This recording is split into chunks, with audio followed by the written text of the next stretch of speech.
What's up, everyone? Welcome back to another episode of the Heel Hookers Podcast, episode 157. We are back with another podcast to talk about all things in MMA from this weekend. All we had was some UFC going on that mattered, paying attention to. UFC 312 from Sydney, Australia. Middleweight headliner. Strawweight co-headliner, 2 title fights on this card. That was all that was really important heading into it. Not the most stacked in names, as we all know. And I'm just a little disappointed because it was one of those things where with the names, they weren't big, but there was the potential for it to at least deliver big. Yeah. And it didn't. And that's what I think sucked the most, is that we at least were like, you know what, let's not count it out. And then we kind of just should have, because then we wouldn't be disappointed.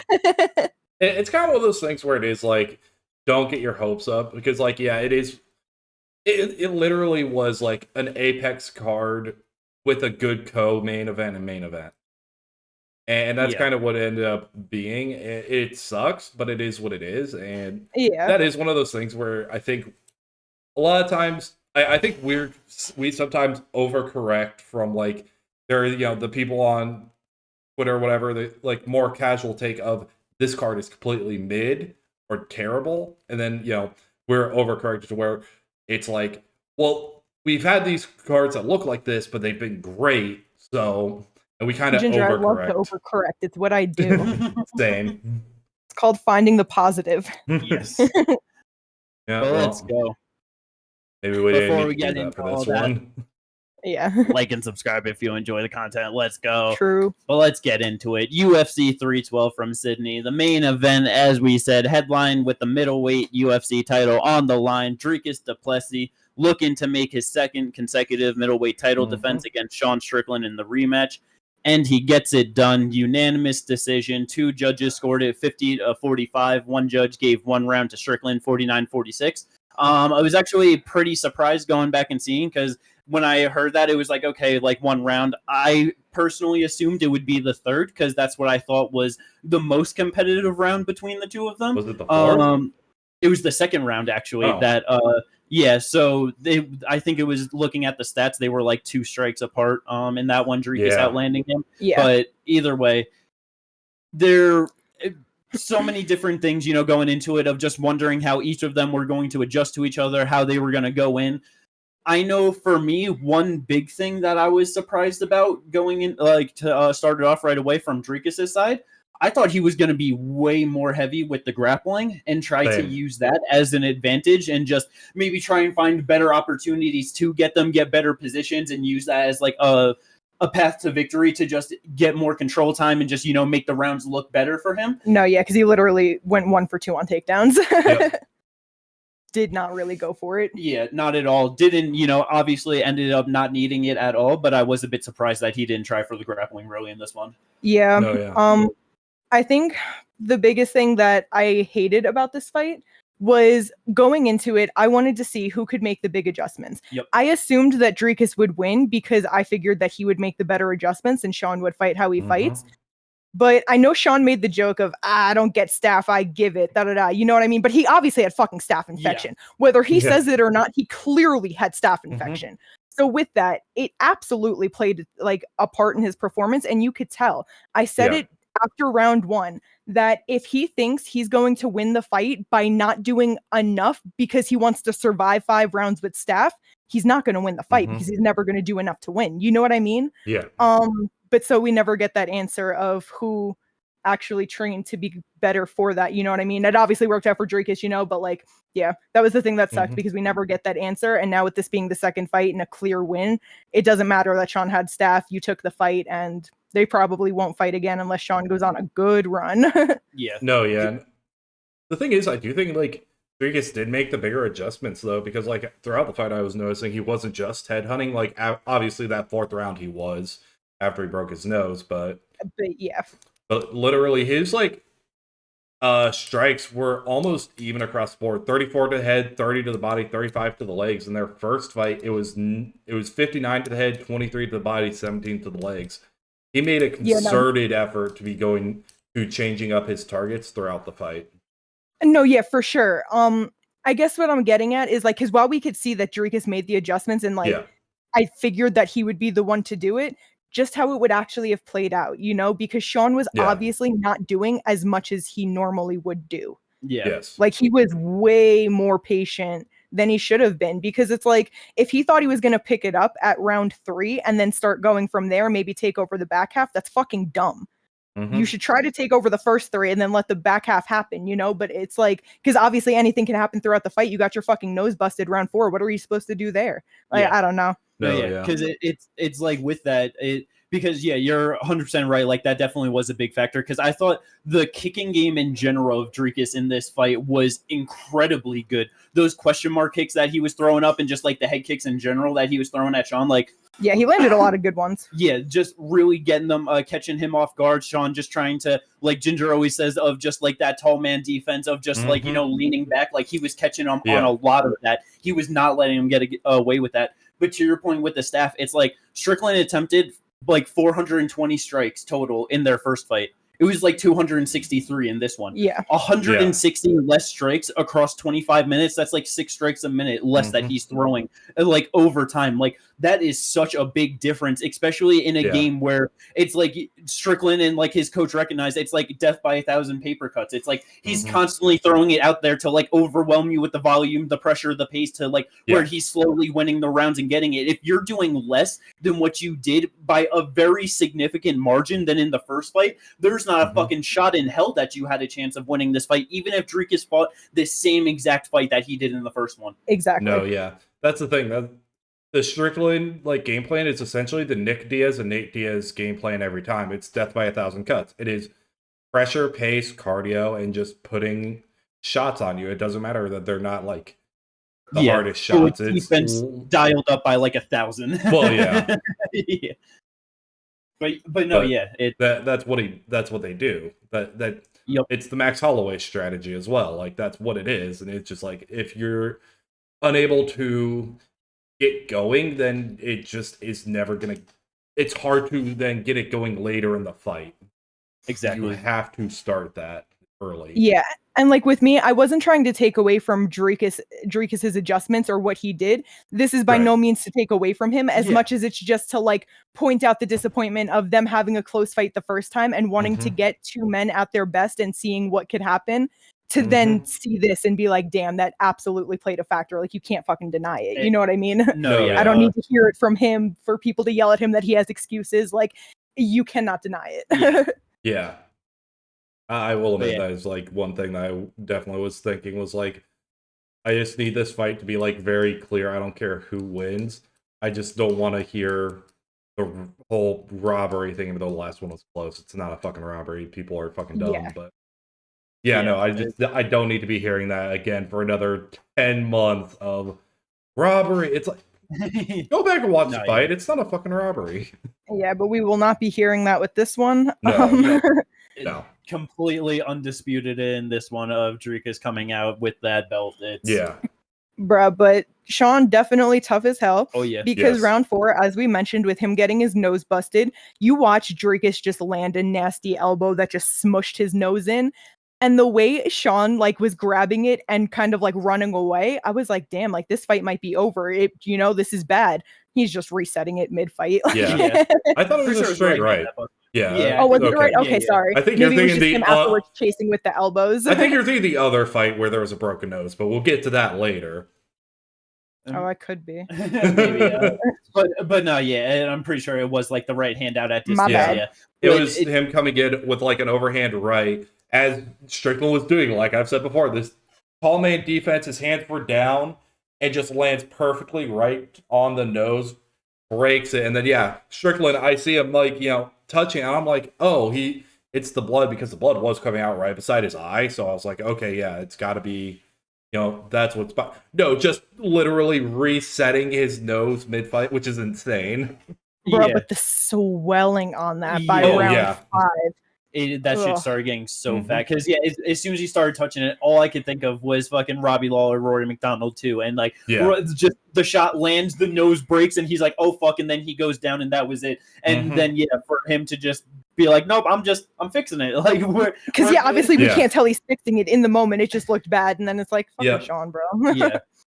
But yeah, just a beautiful fight from Dricus in that one. And it was said Sean Strickland's nose grew 3 sizes that day. Yeah. But yeah, like Dricus, he looked on point. It's like, obviously always looks doofy in there, but this one really seemed to like tighten in the technique. The spin kicks to the body were real good. Like I mentioned earlier, the kicks in general, just like up top, and like you said, just really going all over to the legs, the body, the head. This was just really good work for 25 minutes for Dricus du Plessis. The least doofy he has looked. I was about to say, the least doofy he's looked. Still looked doofy in a lot of the strikes he was, in some of the combinations he was throwing, but less doofy overall. Yeah. Because when he was, like, the doofiest he looked was definitely the 4th round after he broke Strickland's nose, because he was chasing him like a motherfucker. Yeah, he lost all composure, like, nah, let me get that. Yeah, exactly. And it's just like so, and it's like, I don't know if it just like also with Strickland and just how like his defense is and stuff, but it's like so consistently throughout the fight, just some of the right hands that like Dricus throws, it's like he'll throw the left and then the right, it's like coming like over at, it's like such a weird fucking arching angle. It's like, what are you fucking doing, man? Like, but it's been working. Like, that's the thing. It's been working. Like, it is completely undeniable what Dricus has been doing. Fucking 9-0 in the UFC, ties Chris Weidman for the 3rd longest win streak in the division's history. Only behind Israel and Anderson Silva now. Izzy with 12 wins and Anderson at 13. So he's right there in the mix of all of the greatest fighters like in that division's history and like their accolades and what he's been able to do. And because it's like, obviously, if he gets one more title defense, in my opinion, it's hands down, he's the 3rd best middleweight champion of all time. 10 wins in that division, 3 title defenses against the competition that he has. Especially because his next, if he gets another win, it's going to be Khamzat. Yeah, and so that's where going into it. Because obviously, Dricus versus Khamzat is going to be next for that 185-pound title. If Dricus is able to beat Khamzat, and especially if he's able to like finish him and just, look impressive in there, I feel like he's going to be on a run to end up being arguably as one of the greatest champions in that division's history. Because I feel like if he's able to get past Khamzat and he's able to beat him, then it's like, now you got Nasruddin coming up, you got Kaio. Other than that, now it's just like people that are on the back end that we have to see if they're able to actually get up there. But then it might just be more rematches or something for him. It's like if he's able to get past Khamzat, I feel like he's beating Nasruddin. I feel like he's beating Kaio. And he's 31 years old now. He's just getting into his prime. I would not be surprised if he's holding this title for another 3-4 years if he's able to get past Khamzat this year. No, if he is able to get past Khamzat, definitely. Yeah, and in terms of title wins, right now he's tied 4th with Rich Franklin. Just past Michael Bisping and Bustamante to have 3 title wins. So he ties Chris Weidman with if he was able to defend it against Khamzat. Yeah, I would say probably got a better resume than Chris Weidman did at that point. So yeah, I would definitely say he's 3rd best champion in the division's history. Yeah, because it's like, especially if the resume of just coming in, like before getting the title, of just the way that he smashed Whitaker like he did, you know what I mean? Just beating Strickland, subbing Izzy, beating Strickland again now very dominantly, and then if he's able to take that O from Khamzat, it's that he's on a very good run right now to possibly becoming a great champion of this division's history. And I'm pretty excited to see how far he's able to go. And really the fact of him being 31 is the thing that gets me the most excited for that, because there's just so much time. Yeah. No, yeah. Well, let's go. Calling out Poetan in the post-fight, one in that they're hoping to get that done this year as well. I don't know. It's just so hard because I really do want to see that fight, but there is just so many contenders coming up at 185. Do you guys think that if they're going to sit on Dricus Khamzat until October, that there's a chance we could get this fight like International Fight Week or just sometime around there before that happens? Potentially, but it's so hard to say because if they really want to get the Khamzat fight done, is Dricus gonna want to turn around to defend his belt against undefeated Khamzat within a couple of months after potentially getting knocked the fuck out by Poatan? Yeah. Yeah. Because it's like, let's say, out, let's say it's International Fight Week. That's July. Abu Dhabi is always October. That is 3 Yep. months. You know what I mean?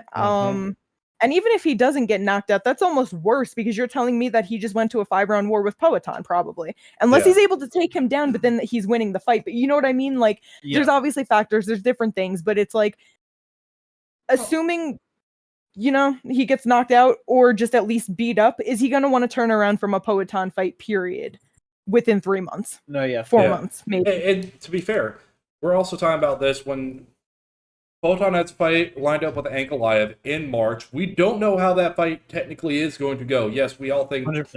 Poatan should be able to win that fight, but if Ankalaev actually fights smart and starts the grappling early, first round, then it becomes wide the fuck open on who's going to win that fight. And it's just going to be one of those things where it's just confident that he's going to do that. Yeah. No, same, but it is something that you have to look at and be like, yeah, that is there's potential for that to happen, and if Poatan loses, then that whole for thing sure does honestly, not matter at all. I low-key forgot about that fight while we were talking about this. You said that, and I was like, yeah. Yeah, in my head, it's just kind of like, if Poatan is able to get past him, and you know what I mean? No, I know. I wonder if the UFC would want to try and get that done this year, you know what I mean? And before doing Dricus Khamzat. I'm just not sure it'll line up correctly. Neither do I. We then also, see. Poatan could go into that fight, win the fight, but then still come out, injured for whatever reason, who knows what happens and all that, so timelines are the biggest thing, and honestly, if they're going to try... And on how injured he is, it don't matter for shit about him taking a title fight, you know what I mean? Sean did say that Alex Poatan just has huge hatred for Dricus, and he doesn't know why. He said he absolutely fucking hates that guy. So, I don't know, injured or not, he might just want to go out there and try to knock him out. And I mean, I would absolutely love to see that fight. And it's just something that I kind of want to see Dricus up at 205 because at the end of the day, the real fight that we need to see is we need DDP versus Yuri. And that's the only thing that fucking matters. Has become one of the dream fights that I really want to see. I don't care if it's Yuri going down or DDP going up, but we gotta fucking get that fight while these two are still around. So interesting. Yeah, I never even thought of that. It was probably 2 or 3 weeks ago that fight hit me where I was just like, how the fuck did I never think about this fight? You know what I mean? But yeah. That is such a weird fight. That is going to be so awkward. Yeah. But yeah, so we'll see what the UFC ends up doing with Dricus, how, the timelines with everything plays out. Hopefully we could just get Khamzat and Dricus before October and they could just get something done. Yeah. That would definitely be best case scenario. Yeah. For Sean Strickland, I have no idea where exactly they're going to put him in, who he's going to fight, but it's as long as Dricus is the champ, this dude's going to have to go on a 4-fight win streak against all the top guys in the division in order to get a trilogy against him. Yeah, I really feel like the two ways that they might possibly go with this is if Imavov wants to stay active and kind of wants to try to get a win back over Sean, assuming that they're going to wait till October for the Khamzat one and he's behind Khamzat, they might go that or potentially Kaio. I feel like those are the two. It's just the thing that only if Sean takes them. Yeah, it just only sucks if they do go. I feel like just a bit of a bigger step back would just be better because then it's just one of those things where you stop there's two guys on their way up that deserve a shot. If he gets a win over either one of them right now it's just you're putting him in that Max situation of just well, he doesn't deserve it to, title shot because he's lost and no one wants to see it. But so if there's no one else, the Whitaker one is honestly it's one that I want to see. The one that I was going to bring up. Winner of Brendan Allen, Anthony Hernandez. That would also be a good one too. Something like that for sure. Brendan Allen would be a rematch, trying to get a win back over him, and then with Hernandez, that's just Yeah, that just makes sense because he needs to be moving up in the division after beating someone like Brendan Allen anyway. Yeah, that would definitely be a great one for either one. But yeah, we'll see what happens with good old Sean Strickland in the middleweight division. Going on down, though, to the co-main event. Holy motherfucking shit. Zhang Weili is just too much of a beast still at 35 years of age. Gets the unanimous decision win over Tatiana Suarez, taking the O from her professional record. 2 49-46s on the judges' scorecards, 1 49-45, giving her a 10-8 round, I believe, in the 5th round. Probably. That would make sense. Yeah. What was the most surprising things about this performance from either one of them for you guys? The most surprising thing to me was the way that Tatiana was somehow able to slam her knee into the cage and ground so badly that she tore her shit open and looked like she got bit by a baby shark. Bro, that was wild. Yeah. I could not take my eyes off of it during the fight. Like, I was talking to my dad about it because I was trying to figure out like exactly what happened and then realized the amount of surgery she's had on her knees and stuff, that's already a thin part of your skin anyway. Scar tissue right there from knee surgeries. More than likely a scar from knee surgeries that probably just busted open when exactly what I said to Jimmy. Yep. Yeah. Exactly what I said to him. and because that was, talking about it's like, it's such a crazy fucking thing to happen, and especially with how bad it looked. Like, but oh my fucking god, but it's like, with just probably having surgeries there, it's like she's a very heavy wrestler, so it's just like all that wear and tear and that pressure that you're gonna be putting there. And then it's like, when they fucking like, especially rewatching it this morning and just like them isolating like that exact moment, just flying right into the cage and her knee landing right on it. It is crazy that it just opened up a gash like that. Like you said, a baby shark, or like if someone took a knife and just cut it open, that was absolutely disgusting. Yeah, no. I think the most surprising thing to me was Weili's takedown defense and being able to reverse in the last situation, being able to just like switch the positions in so many situations. Because Tatiana Suarez went 1 for 15 on takedowns. That's insane. Yeah. And then Zhang is just so strong and physical in there, and she has worked on her wrestling a lot over the past couple of years that it's like, I think that it might be overlooked, like how hard it is to actually take her down and like how much heavy pressure she has. Like I was saying it to Jimmy while rewatching, there was a point where Tatiana had Zhang Weili up against the cage, had the body lock, and was like ready for a double leg, But when Zhang Weili like locked underneath her body, she looked like she could have picked her up and dumped Tatiana on her head, opposed to Tatiana actually like fulfilling the takedown. Right. Tatiana looked light on her feet in that moment, and it's definitely because Zhang had the better like control there. It's fucked up. Yes. She is one strong little tank. No, like, 100%. And then just like being able to like be able to keep Tatiana in bottom position for long stretches of the fight. That's the thing about wrestlers is they do not like being on their back. And being able to hold someone like a Tatiana Suarez there is impressive as hell. Yeah. And I just think it's like, and then like the striking, like that one right hand that hurt Tatiana. Oh my god. Yeah, she was landing that right hand and then the elbows in the clinch real good. Yeah. They kept finding their home. Sorry. No, it's just one of those with like just like, obviously talking about like heading into it of just, the grappling and the dominance of Tatiana Suarez. It's like, at this point, it's like I have no doubt in my mind the only way to beat Zhang Weili is you just have to go out there and knock her out. Or like, or just be like so much better on the feet and more mobile or something. You know what I mean? Like just completely outclass her or something, because that physicality and like the amount of grappling that she's been working on to actually just improve the skills, like, because I forget how many times that like Rose was able to get her down in their fight.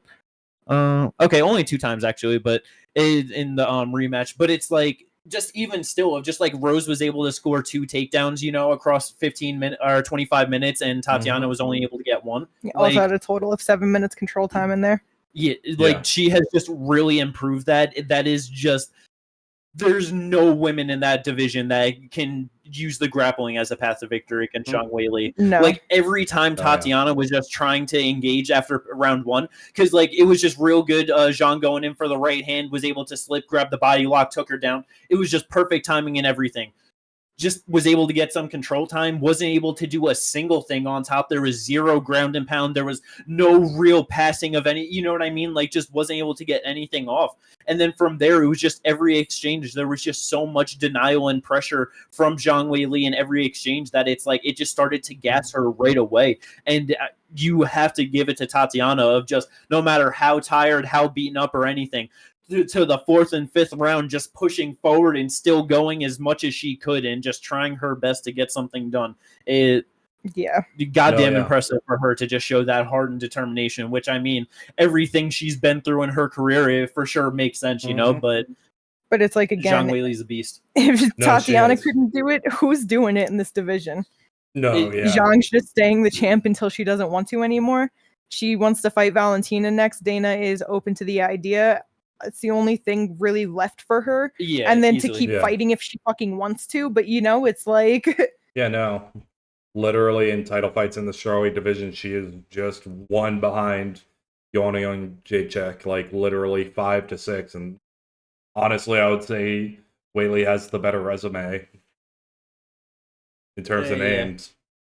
So there's definitely in that conversation at this point for the greatest strawweight champion of all time for sure. But it's like honestly I feel like at this point the only one that has a shot in hell at beating her is Jessica Andrade in a rematch, because she has the potential to go out there and knock her out. Like that, because it's like the first one just wasn't, you know, like real smart at all. Just fucking ran at her, got knocked the fuck out for it. You know what I mean? But it's like Andrade is always hit or miss on how she's actually going to perform. If she can use the head movement and good footwork to actually be smart and land some good shots, or if she's just kind of gonna just run forward stupidly, throwing big shots to get put out. But it's like I still don't think she does it, but she is the only one with the chance because she'll be the one to try at least. Like, maybe like, you know, Yan Jianan obviously had her few moments on the feet against her when they fought. It's like if she's able to get past Virna, and it's just one of those things where she's older but just like still able to improve her game and get the grappling going a bit better, then it's like she could. But there's no one in that division.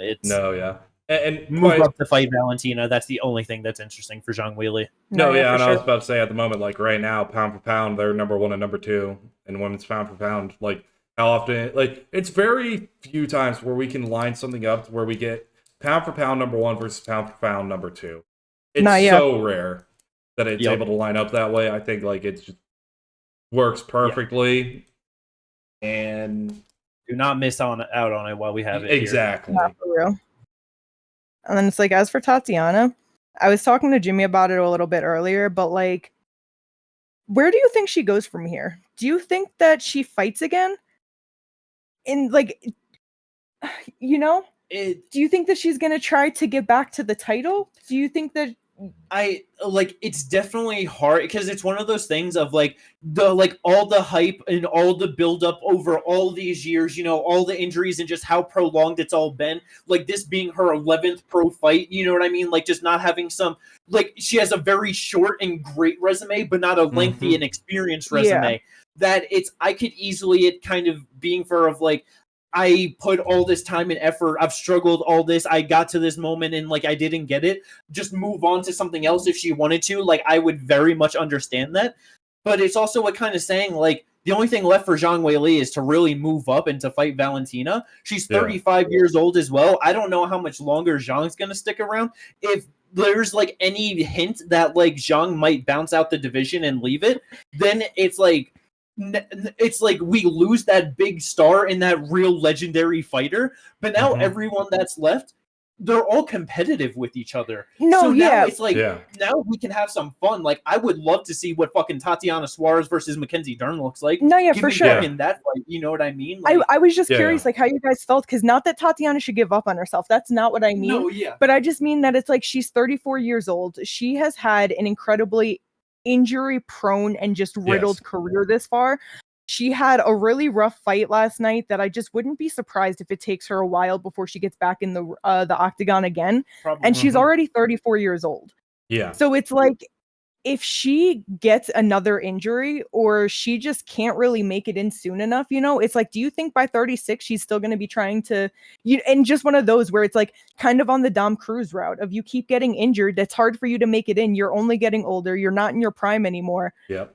What's the point? Even though she is obviously younger, Yeah. but she's younger than Dom Cruz, but it's kind of the same scenario.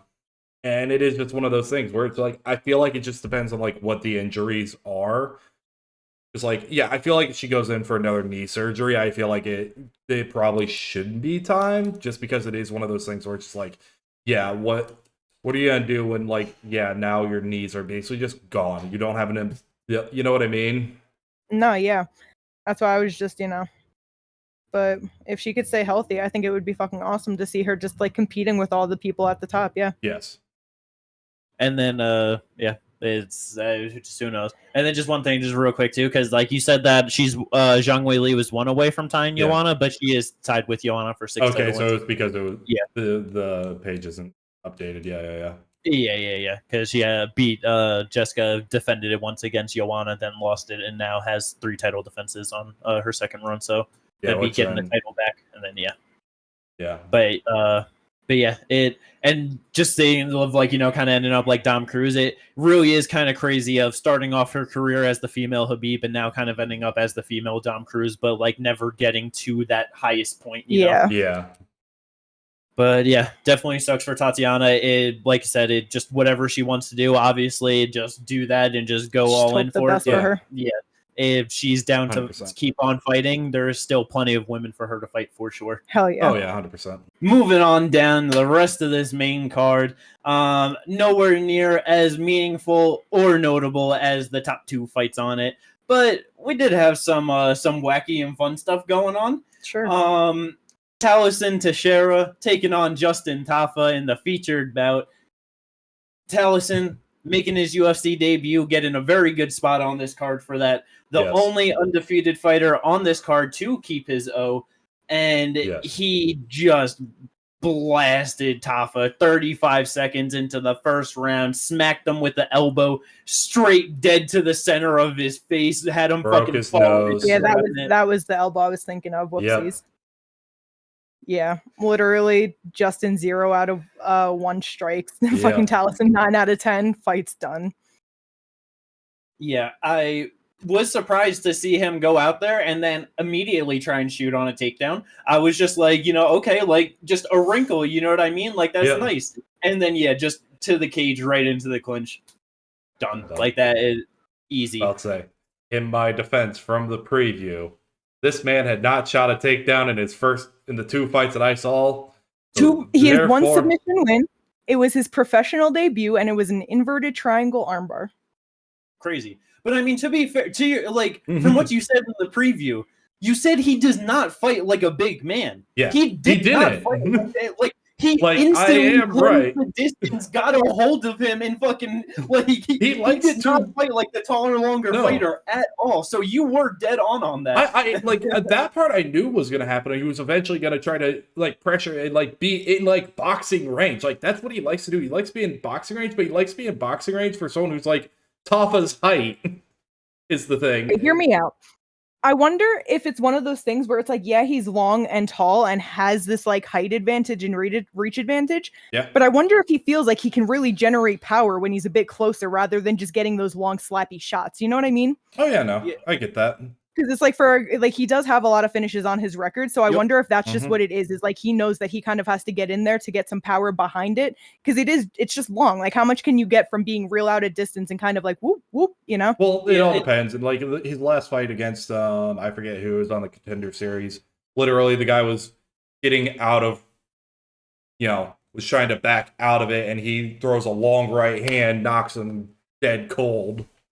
So it's just like... Obviously, there will always be those shots, but it's just different fighters, different styles trying to get in and stuff. I just wonder if that's a factor of, especially with how tall he is, because you see guys that can kind of use their range, like their reach, when they're more of the same height. But I feel like with having such a height advantage too, it's like you kind of got to go down and out, and it creates that weird angle that is like if you step in closer, you can definitely hit cleaner. 100%. But yeah, all I know though is I am just very happy that he went out there, won his UFC debut, got the win over Tafa. So it's like, obviously, you beat Justin Tafa. So, like, my level of expectation of what you can actually do, it's still basically nothing. You know what I mean? Like, it doesn't show much, you know? That's so true. But it at least shows he was able to do level. that. You know what I mean? Yes. 25 years old, undefeated at heavyweight. Like you said, he's fucking tall and long, 6'7" with an 83-inch reach. He is probably going to take some bad losses and some rough losses by some people on his way up in the heavyweight division. But because he's so young, as long as he can continue to just slowly grow, develop, and win enough and not lose too bad where he's able to stick around, it's just give him some time and he can be someone to develop into like an actual prospect to move up. You know who I wish wasn't just recently cut from the UFC? Rebels to Spain. I feel like this would have been a really fun fight if it was him versus Despain. I think he would have just taken him down. Oh, he would have, but it would have been interesting to see that. Yeah, because like the actual fight, like, and actually thinking about it, I said something before the podcast where I was trying to figure out some of the people that some of these people should be fighting. I actually think Teixeira should be maybe shouldn't fight like Denise, but I do think that him versus Muhammad Usman is a good step up because Muhammad Usman has the grappling, has the wrestling, and we can see what's like when someone's going to be shooting in on him, or he's going to blast the doors off him in the first round like he did Tafa, and it's not going to matter either way. Yeah, that I do think that in terms of like progression and smart, that probably is like the right next step. It is, and also just like size is definitely his height, not that much because he's only 6'2", but he does have a 79-inch reach, so closes that distance a bit too. Just I do think that's a very good one. It's either that or you just do the rightful thing. He just beat one Tafa, you give him the other Tafa. You know what I mean? Let's see if you can go 2 for 2. You know, that is the true natural progression, but. Yeah, because you give him Muhammad Usman. Well, because it's like, Muhammad Usman is 3-2 in the UFC. His last 2 losses to Mick Parkin and Thomas Peterson, who are now, I guess, ranked guys. But has wins over Zach Paga, Junior Tafa, and Jake Collier. So it's one of those things where, like, okay, you're not like at the bottom of the barrel, but you're clearly not at the top. It definitely would be a good fight. Good 100%. call. Yeah, very good one on that one, Ginger, for sure. Going on to the next fight, 205-pound contest. Jimmy Crute loves draws. Yeah, man. 2 draws in your last 3 fights is pretty goddamn crazy to have in the UFC. Majority draw it ends with Jimmy Crute getting 10-8 on 2 judges' scorecards, or was it all 3 judges' scorecards in the first round? It had to be because it was 29-26 and then 28-28, 28-28. Or 29-27, whatever. Yeah, 29-27. So yeah, 1 judge gave Jimmy Crute the second round. The 2 judges gave 2 and 3 to Bellato. So that's where the majority draw. Round 2 was definitely close as hell. That could have gone either way. It just depended on the judges. In all honesty, like whether he got a draw or a win. Because like as we were watching the fight, I was talking to my dad. I'm like, I think this is a 10-8 round. This was before the knockdown happens. I'm like, he has the duration, he has the domination, like he doesn't have the most damage, but he is landing damaging shots. And then close to the end of the round, lands that right hand, knocks it down. I'm like, so is it 10-8 now? Because it's like, now he has the damage, the duration, and the domination for it to actually be a 10-8 round. Yeah. I definitely, I don't know, I wasn't really thinking of like scoring and shit too much, just like as I was watching it was just at the end of the round, it was like, okay, that was a 10-8, huh? Yeah. But because the fucking total strikes 59-4 in favor of Jimmy Crute, and then significant strikes 27-1 with the knockdown. It's like that 3 minutes 52 seconds of control time, easily a 10-8 round.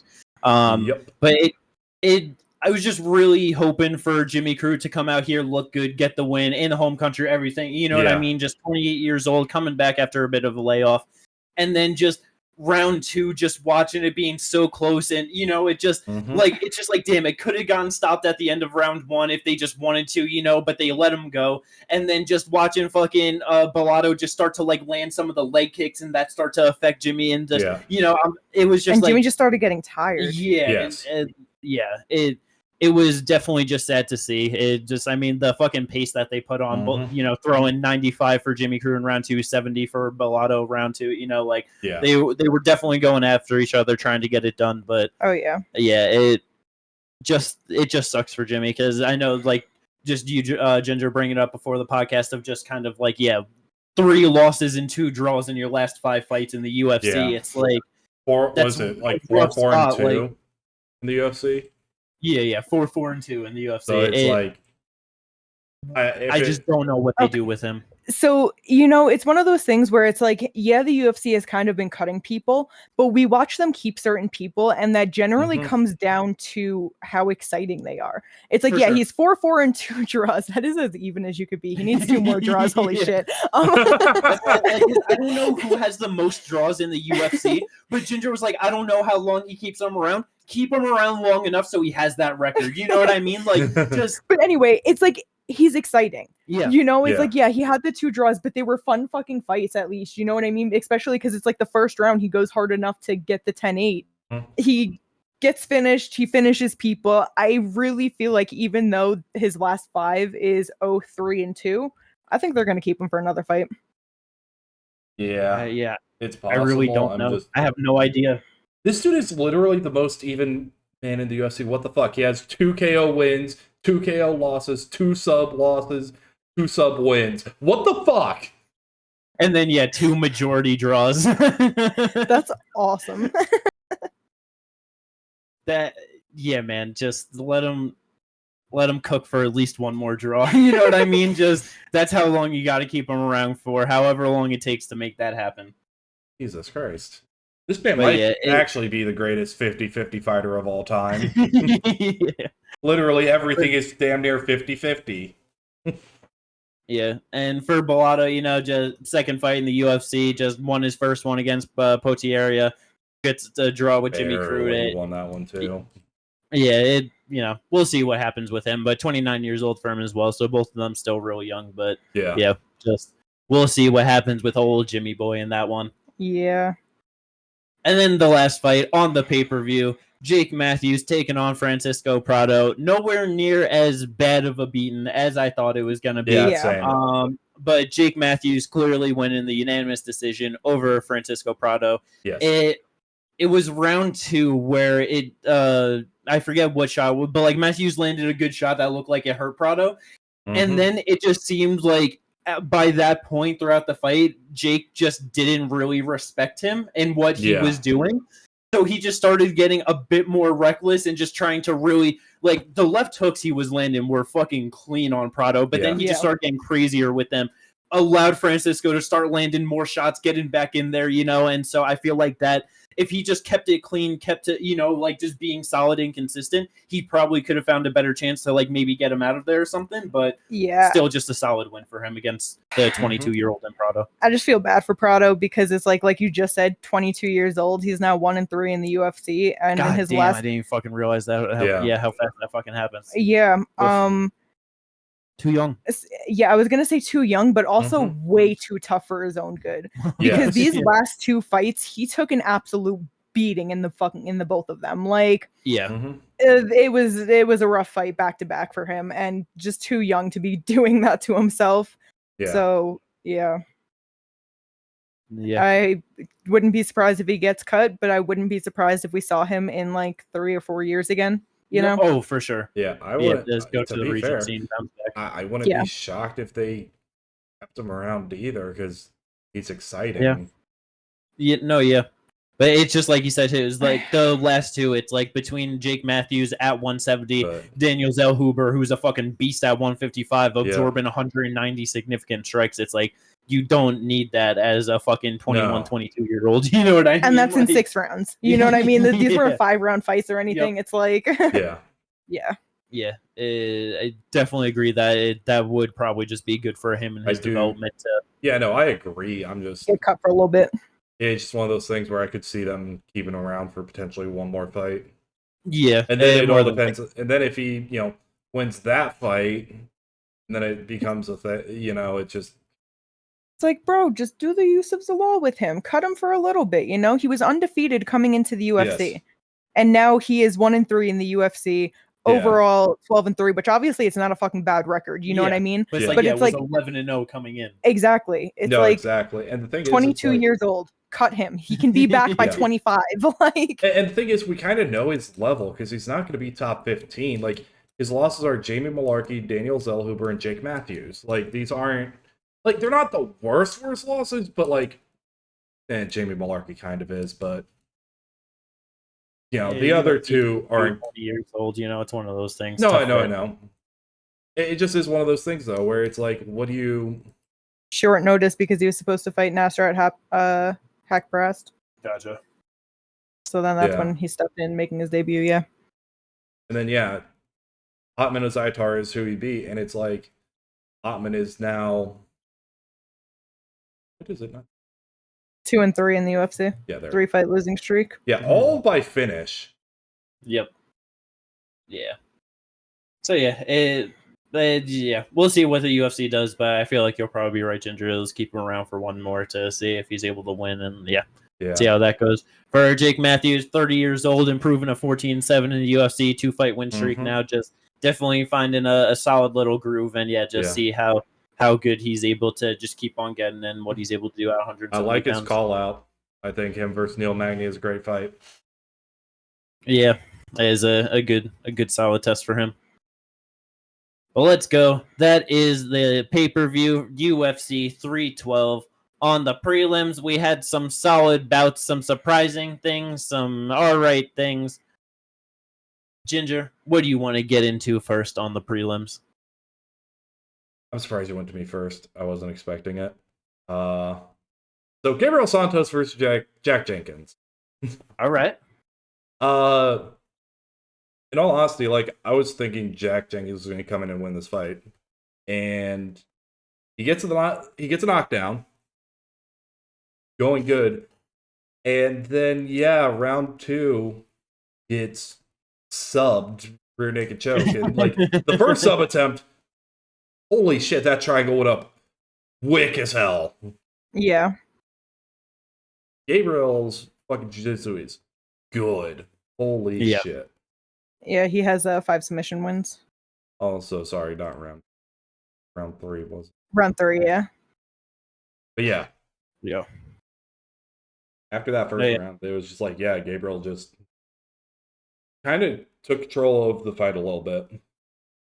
Yeah, I definitely thought that Jack Jenkins was also going to go in there and win, but by the time it got to that fight with watching the prelims and how Tapology was going, I was just like, no. Gabriel Santos is winning. You did call that like fights before that. My goodness, it was so fucking the way awesome. Tapology went, holy shit. Get into that later. Yeah. But no, that is definitely a very good win for Gabriel Santos going in there, getting it done over Jack Jenkins in his in enemy territory. Started off in the UFC, 2 losses, just David Onama, Lerone Murphy, just not bad losses at all. 2-fight win streak now, very solid. Hell yeah. Yeah. What about you though, Kate? What did you want to bring up from the prelims? Fight of the night, Rongzhu and Kody Steele. That was a good fight. Oh yeah, just 155 banger between 2 just very young guys. Kody Steele making his debut, one of the undefeated people to lose their O last night. Yep. Just funny because he went into the fight 7-0 at 29 years old, talking about it's hard to find fights on the regional scenes. And then you got Rongzhu, who is 24 years old and improved to 26-6. Yeah. 30-second pro fight as a 24-year-old. Fucking insane. Yeah. But either way, obviously Rongzhu took the O off of him, just had a lot more experience and was just tough as hell. Kody also tough as hell to endure what he did, but Rongzhu definitely put a beating on him. Yeah, they were just fucking going to war. Rongzhu just cleaner, and just the footwork was much better on the feet, so being able to go in and out, land the more significant strikes, because especially after the first round, Kody was he was swinging way too wild, trying to keep up with the big shots that were landed on him. Yeah. Yeah. The first people since 300 to point down and actually just stand in front of each other and Yeah. slot and swing for damn near the 10 seconds. Yep. Yeah, no, Like- it literally looked like the first time with Amos in a Holloway. Where they Yeah, just like started swinging. it was Yeah. a fun fight. I appreciated it. It was great, and I'm so happy that they got fight of the night. Yes. Out of the three bonuses given, it's just crazy that on a pay-per-view, 2 of those bonuses were given on the prelims. Yeah. Fight of the night, and then one of the performance bonuses. Well, not only that, but all the performances bonuses went to not big names. Yeah, I loved it. That I was talking to that to Jimmy about that. So, Like, yeah. Yep. Yeah, and it's always just one of those things too. I love just looking at like stats from like one fight to another, and it's just like Rongzhu, 3-round fight, landing 125 significant strikes, and then it's like you go up to the main event, and it's like 147 for Dricus and 128 for Strickland across 25 minutes, and just fucking basically landing as much as Strickland with 10 less minutes. It's like just fucking going to war, putting on a beating. Yeah, they definitely deserve $1,000 for that. Sorry, going back to that. Actually, because obviously 4 bonuses are given out because the fight of the night. 3 of those people were making their debut. Yep. Tallison making his debut on the main card, so that was awesome for him because he got the performance bonus. Didn't mention that. Yep. Then like we said, Kody, Steele, and then do you want to bring up the first one? Fucking Quillin. Salkilld. Yeah, Salkilld. Just what a way to start the fucking night. Going out there, 19 seconds, one punch, just fucking blasted Anshul Junbli to the floor. Fucking head hitting the mat, just covering up for the second. Goes to start working on the single leg. The ref starts coming in to pull him off. And then he was like protesting it, and just like afterwards complaining. And people are saying it was an early stoppage. It's like if the ref is trying to like drag you off of your opponent and you're just fighting on a single leg, you're not there. That's your body just working off instinct. Rightful stoppage. What a fucking debut for Quillin in that one. Just absolutely incredible. Just does not get better than that. Just fucking one punch, 19 seconds, extra $50,000 in the bank account. I'm sure that was probably more than double what he was guaranteed to make with a win. So, so that was definitely awesome for him. Yeah, dog. And then, other than that, I feel like the 2 notable things to bring up on the prelims: Aleksandre Topuria making his UFC debut against Colby Thicknesse. Yes. The last fighter to lose his O on the card. Yep. I was really expecting Colby to go out there and probably get it done against Aleksandre. I just had no faith in his abilities just because of the people that he has fought in so far in his career. And he has some fucking real crisp boxing, just like Ilya. You can very much tell that they are brothers, the fucking same camp, and have the same style. You know what I mean? Yeah. That it's 29 years old. It's like he's still young, 6-1 now in his career. I am definitely excited to see what Topuria can do in the bantamweight division. Hell yeah. Yeah. And then the last one, Tom Nolan, Slava Claus. This fight, surprising. I thought this would be much more violent than what it turned out to be. Way more grappling in this fight than I was ever expecting there to be. Tom Nolan with 3 sub attempts, fucking Slava with 1. Tom getting 1 takedown in that fight. Yeah, 1 of 8. I just didn't expect him to be so grapple heavy. Definitely was a bit surprised. Very crazy, but it still was a very solid fight. Tom Nolan able to get it done. Unanimous decision, so very good for him. A lot of decisions on this card, 9 decisions out of 12 fights, so not a whole lot of finishes for sure. No, I think we brought up all the finish. We did. Yeah. Well, let's go. That's the card for the UFC 312. Tapology, Oofy Magoofy. Mentioned it before. It was not going good. 12 fights on this card. We all only picked 5 fighters correct. But I picked 5 the most correct, and I won. You got 2 decisions, 1 perfect, 1 semi. I got 1 perfect, 1 semi. Ginger got 1 decision, 1 semi. Kate comes in first this week. Let's go after forgetting to do it last week. Hooray! Ginger's so-called streak is ended. Let's go. How do you feel, Ginger, about this horrible display? of Tapology. Yeah, no, we all had horrible displays of athleticism with this one. But yeah, no. I won. That doesn't mean we didn't, dude. None of us, we were all under 50%. Don't. Yeah. Yeah. You just were barely ahead. Like, first place in the group got 600 points, and none of us cleared 400. Like, yeah. But Ginger the only one to not clear 300. Damn. So. Yeah. Yeah, this was a rough one. Our fight knowledge was not on display this week at all. So hopefully we could just make it up next week for a fucking fight night out of the Apex, right? Let's go. Yeah, dog. I mean, to be fair, a lot more names I recognize on this fight night. Well, let's go. And then I didn't mention it, but I did have one fighter on the draft this week. It was Dricus. He got the win, so that improves me to 4-0 in the draft. It was supposed to have Kody Haddon on this card for a fighter on her draft, but he ended up pulling out, so that kind of sucked. And Ginger had no one, so nothing changes there for you guys. Well, you know what? Topuria fought better than I thought that he would have, so maybe it's a good thing. Now I didn't take a no. True. Maybe. It would have been a great fight. Now that I think about it, that would have been a really It would have been really good fun. Mm-hmm.